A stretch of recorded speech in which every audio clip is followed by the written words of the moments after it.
Let's take a look at different countries and how they're dealing with it. We'll talk to France in a short while, but right now let's focus on the UK. President Cyril Ramaphosa on Sunday announced strict travel bans on foreign nationals from high-risk countries, including Italy, Iran, South Korea, Spain, Germany, the US, as well as the United Kingdom. The World Health Organization says Europe is now the epicenter of the coronavirus outbreak, which originated in the Chinese city of Wuhan. According to Johns Hopkins University in the US, this is where I beg your pardon, this is where it's saying is quoting is that the UK has a total of 1,553 cases of the coronavirus that have now been confirmed. And to date, 56 people have died, while 53 people have recovered. Let's get more detail on this. We're joined now by the British High Commissioner to South Africa, Nigel Casey. High Commissioner, thanks very much for being with us and welcome to Morning Live. Morning, Leanne. Those numbers that I'm quoting, are we correct in that 1,553 cases and 56 people so far have passed away?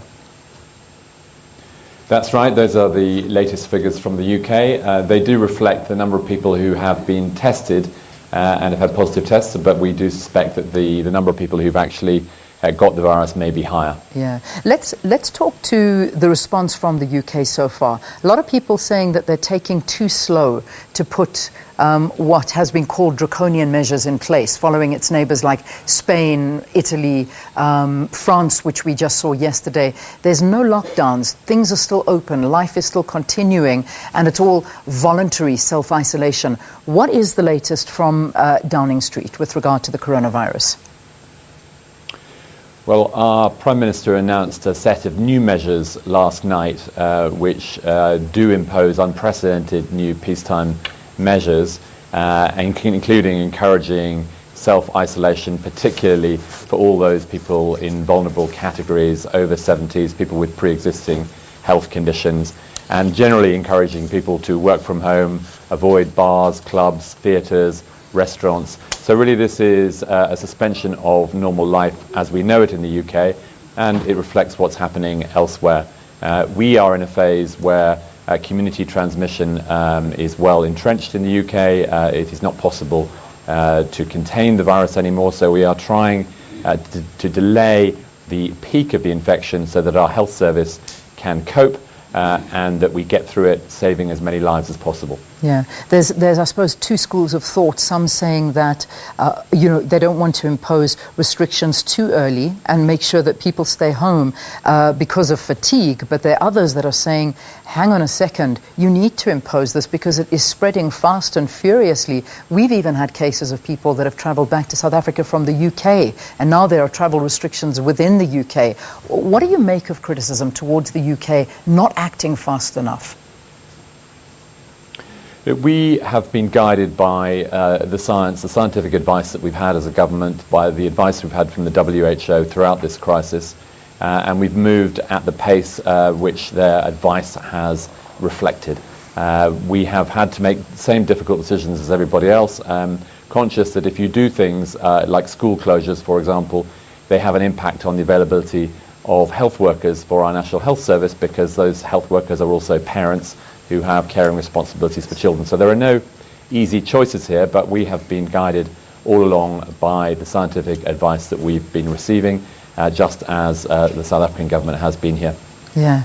The reaction from President Cyril Ramaphosa's ban on those travelling from the UK, do you think that this was the right step? What has been the reaction to this? We completely understand the need for tough measures. South Africa is in a different position from the UK. There is not well-established community transition here, thankfully, and so these measures are completely understandable, and we are certainly going to encourage all British citizens to comply with them. There are some important points of detail which we're seeking urgent clarification of, because we have a responsibility to those British citizens who are already here, having travelled here from the UK recently. For example, our airline crews exempt from the new measures. If not, it's going to be difficult for major European airlines to continue their services from the UK, from France, from Germany, and to get home all those travellers who are currently in South Africa and currently in this region, because South Africa is a major transit hub for passengers who've gone on to other countries in this region, like Lesotho, Zimbabwe, Zambia, Namibia, Botswana. And so we are trying to seek urgent clarification in the next couple of days from our colleagues in the South African government of some of these points of detail which are important. Yeah, just in terms of a lot of South Africans also, I believe, live in South Africa as well, and they have been wanting to come back from the UK. You know, that we saw some repatriation happening from China, from the South African government side. How will the UK government assist if there are any repatriation queries and requests? Well, it is first and foremost the responsibility of the airlines to honour the tickets which their passengers have bought. They have a duty of care to their passengers, and so in the first instance it is for passengers to contact their airlines to check that their return flights are going to be honoured, and I would encourage any British citizen who's currently in South Africa to do just that.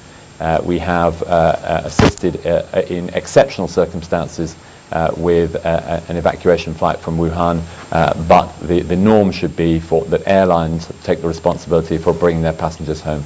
All right. High Commissioner, we have to leave it there. We thank you very much. We give you strength at this time as well. I imagine your family as well, trying to deal with it in the best way that they can. Thank you. Yeah, absolute pleasure. That was Nigel Casey, the British High Commissioner, talking to us about the response from the UK as well as President Cyril Ramaphosa's ban on travel to and from the UK. We're going to take a break. When we return, we have the French ambassador to South Africa talking to Sakina about the plans that were put in